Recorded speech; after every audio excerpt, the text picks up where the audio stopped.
प्रणाम मित्रगण। हम भूमिजा जी पाठक आप सबके स्वागत करत बाटी आप सबके अपने चैनल समृद्ध भोजपुरी में। तो भोजपुरी के आज के कड़ी में हम आप लोगन की कहानी सुनाई भोला भगत के बारे में। वैसे तो ये भगत के जौन कहानी बा वो अनेक प्रकार के पुस्तक में अनेक प्रकार के अनुसार देवल गईल बा लेखकन के, लेकिन ई जौन हम आप लोगन के कहानी सुनावे जात बाटी वो हमार दादी हमन के सुनावत रहली। उनका शीर्षक रहे भोला भगत नाम का। तो हम अपने दादी के कहानी आज सुनाई आप लोगन के। हो सकेला आप लोग ये कहानी कहीं और पढ़ ले होखी तो वो बात अलग बा, काहे कि हमहू कई पुस्तक में ये कहानी अलग प्रकार से पढ़नी, लेकिन आज हम अपने दादी के कहे अनुसार कहानी सुनाई आप लोगन के। तो आप लोग आनंद लेंगे कहानी का। एक ठो गांव रहल, वो गांव में एक घर रहल गरीब घर रहल। बहुत मुश्किल से खाना पीना होखे वो घर में। तो वही घर में भोला का जन्म भइल रहल। उनके तनिकन खाना का खुराक ज़्यादा चाहे। वो 3 पाव खाना खाएं एक दिन में। एक दिन के एक टाइम के बात होता, दोपहर में वो 3 पाव खाना खा। तो उनके पापा के उतना, पिताजी जो उनके रहना, उनके उतना अटवा नहीं करे कि वो 3 पाव एक के जाने के खिला दें। उनके 4 बच्चे और रहना है। एक दिन कुछ बात बहस भइल तो वो अपने बेटा के डांट दिया ना कि तू जा, हम तुहार नहीं संभाल पाई। तो वो बहुत दुखी हो गई ना, बिना बतौले उतौले घर से राती के सब सुतल रही, भाग चलना है। पूरा गांव सुबह सब उठल तो उनके पूरा गांव खोजल गई। उनके पिताजी अगल बगल पास पड़ोस जहाँ तक उनका बस चलल वो हर जगह को ढूंढना सबके, मतलब अपने बेटा के बहुत ढूंढना वो मिलना ना। थक हार के वो परेशान हो गई ना, लेकिन भोला भगत कहीं ना मिलना। वो दौड़त रात भर चलल रहना। तो एक कुआं का जगत पे वो 4 बजे सुबह में पहुँचना, वहीं सोती गई ना। वो कुआं के जगत से थोड़े ही दूर पे एक ठो मंदिर रहल ठाकुर जी का।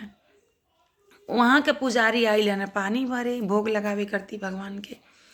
देखा ना एक ठो 12-15 साल का सुंदर बालक ऐसे ही पड़ल बाटे उनके जगह ना। तो कहना तू कहाँ से आइल हवा, तू जहाँ से आइल हवा वहाँ जा। कहना हम नहीं जाबे, अपन बात बताऊ ना। कहना हमारे पेटे नहीं भरत है वहाँ, जे बाप महतारी बात है हमके डांटा था, हम नहीं जाबे। तो वो पंडित जी उनके अपने साथ ही ले गई ना।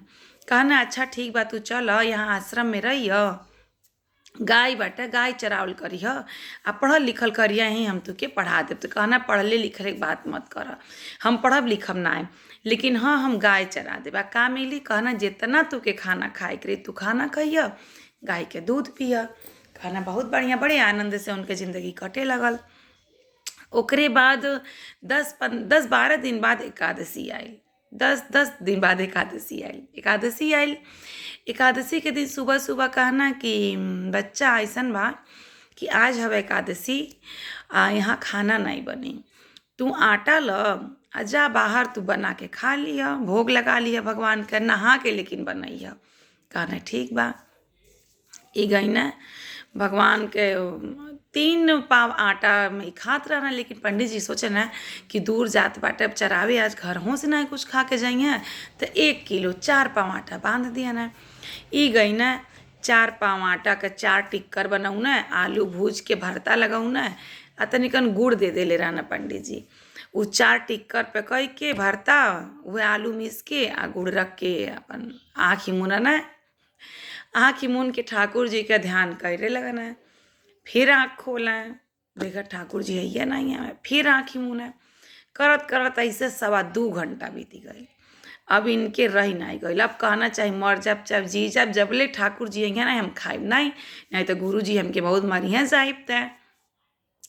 अभी अबोध बालक रहना। फिर ही कहना अब सांस नाक बंद कह के बोलाए उनके। बस ही नाक बंद कहीने अब लगाऊ ना ठाकुर जी का ध्यान। सांस का डोरी बनल रहेला हमन के भगवान विष्णु के नाभि से। जब तक यहाँ ये अपन प्राण बुझाइल छोड़ दिए, वहाँ हिले लगल सिंहासन भगवान विष्णु के। घबरा गई ना शेषनाग। ई भइल कि का भइल, माया द्वार माया कहलिन कि अरे एक ठो भक्त बा आपके बुलावत बा, अब ना जइबा त काल पहुँच जाइए उनके लगे। भगवान तुरंत अंतर ध्यान भई ना, 12 वर्ष का बालक बन के उनके समक्ष आ गई ना। खात आना तब फिर जब ई जानना कि अब मर जब जियब नहीं करन लाओ, एक बेर आँख खोल के देख ली तो देखत आना तो 12 साल के बालक बैठ के सांवर के रोटी खात है। कहना कि जब अवही के रहल है तो पहले बोलौनी में काहे नहीं आ गई?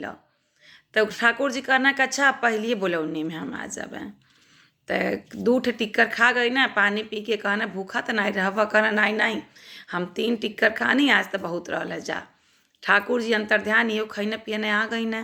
पंडित जी पूछने बा बच्चा परेशानी तो कोनो नहीं भइल? कहना नहीं नहीं, बहुत आनंद से हम खैनी पियनी, बहुत अच्छा लगल हवे।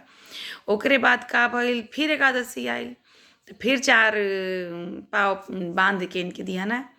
ए पारी जैसे ही भुर्ता लगौना आलू भूज के जैसे ही आँख बंद करके कहना ठाकुर जी आई, ठाकुर जी अपने 2 सखा के साथे आ गई ना, सुदामा और श्रीदामा।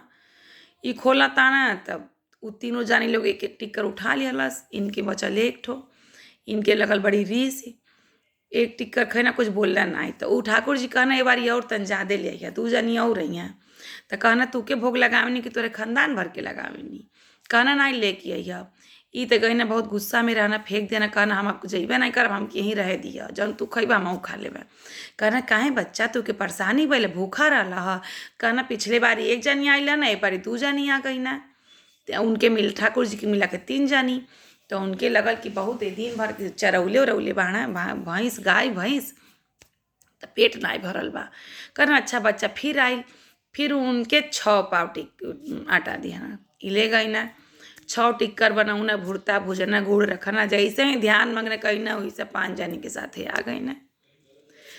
ठाकुर जी, सुदामा, श्रीदामा, बलराम जी और 1 ठो और को मित्र रहल। अब तो इनका दिमाग डिस्टर्ब हो गए, सब खाए लगल। 1 टिक्कर फिर बचल, फिर आई ना घरे बहुत। फिर ठाकुर जी कहना ये बारी ढेर ले आइया और ढेर ले आइया। कहना हमें बारी कुछ नहीं ले आइब, जितना ले आइब उतना ले आइब, अकेले आवे के रही तैया नहीं तो मत आइया। ठाकुर जी कहना ले आइए ना तो तू भूखैले रह पारी, पटरानी रानी सब आई, सब कहा ले बा तुहार भोग खाए करती। ई कहना कि अब हम नहीं ले आइब, तू के अकेले बोलाई। तो ठाकुर जी तो खा पी के अपन चंपत बहिना। ई बेचारू बहिना बहुत दुखी रह, लगना लगना रोए। अब इनके शक हो गई पुजारी जी के कि कहीं आटा बेचत तो नहीं बाटे, कहाँ करत बाटे कि मतलब ये तरह यहाँ 3 पाव खाता ना, वहाँ 4 पाव 6 पाव में भी पेट नहीं भरता। फिर अन्हरिया पक्ष का एकादशी आइल, इनके दिया ना। कहना जा बच्चा बनैया तू, भूखैया तो फिर आके तू घरे बनैया, हम तुके बना के दे देबे। उ तो लेके चल गई ना। यहाँ पीछे पीछे पुजारियों जी गई ना, झंखाड़ी में लुका के देखत रहना। जौन भोला बाटे उ नहै न, तुरंत गमछा बिछा के ऊपर अपन आटा सनना, लौकी के झरखटी में पानी ले आईना, आलू भूजना, पूरा मतलब 8 टिक्कर बनाऊना, 8 पाव आटा, 2 किलो आटा देले रहना, 8 टिक्कर बनाऊना, सब पे सजा दिया ना। कहना कि त एको पाव पे चलस नाई, का होत बाटे। ओकरे बाद जैसे ही बैठ के कहना जय हो ठाकुर जी, देखत बाटे पुजारी जी के आँख चौंधिया गई। ठाकुर जी अपने ये 16 रानी, सारी पटरानी, जितना मित्र ही, सबके गोपी सबके साथे आ गई ना। कई हजार लोग आ गई। उ तो लोग 8 रोटी उठौलस, एक एक टुकड़ा सब जानी बांट के खाए लगल। इनकर तो दिमाग डिस्टर्ब हो गई। ई लाते से मरना, सब उता उता गई, जौन जरल ओरल लागी होगी, जाके रिसिया के बैठ गई ना। उ लोग खाए लगल, खा के उ लोग वहीं इतना आनंद वो भोग में रहल कि उ लोग वहीं रास करे लगल। सब महारास के वहाँ दृश्य उपस्थित हो गई। यहाँ पुजारी जी पसीना पसीना हो गई ना। उ लोग तो अपन 1.5 घंटा रास उस कह के सब लोग चल गए। कहना कि अना कहना कि हम कहले रहनी ठाकुर जी, अना कहना हम कहले रहनी ना कि तू ढेर ले अइह, तू काहे कम ले अइल। कहना अच्छा अब तू जा, हम तुके बुलाइबे नहीं करब। ठाकुर जी उनके गले से लगौना, अब वहाँ सब केहू अपन चल गई खा पी के। ओकरे बाद सुना, ओकरे बाद पंडित जी के तो स्थितिये नहीं रहल कि उ का करें। बहुत मुश्किल से अपने खुद के अपने झाड़ी से निकाल के ले आके इनके गोड़ में पटक दिया ना। ई बेचारा पहले ही से डिस्टर्ब रहल, फिर सोचलस कि अरे बाप रे अब ई का हो गई, छिटक के दूर भाग गई। तो कहना कि अरे तू ही गुरु हवा, हम ही चेला हैं। कहना अरे अब ऐसा मत कहीं आप, हम बहुत दिमाग हमारे समय खराब बाटे।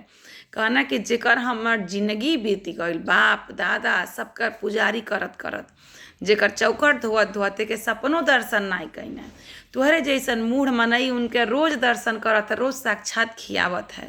तो आज तो हम तू उनके भगवान के देखले तो बाद में तरती, हम तुहरे चरण में लौट के तरी गईनी। और बहुत तुरंत फैल गई सारा बात, पूरा समाज जुट गई। उनके बहुत मना कैले के बाद भी उनके वहाँ का महंथी दे देवल गई, लेकिन अनवरत ये किस्सा चलत गई। और आज भी कहल जाला कि मतलब भगवान वो अपन गोलोक चल गए हमें, लेकिन एकादशी के दिन वो आवे न, वो भोग बनावे न और ठाकुर जी आके ग्रहण करे न। तो ऐसा ऐसा तक कथा कहानी हमन किया है, और ये कथा नहीं सत्यता में आवेला ये सब चीज़ें। यही कुल के दम पे तो आजकल आज हमन के भगवान एक तरीके से बाटर, हमन के भगवान में आस्था भी बा। तो यही के साथ ही हम बाड़ी के विराम दे देते हैं। जय श्री ठाकुर जी महाराज, जय श्री ठाकुरानी माता।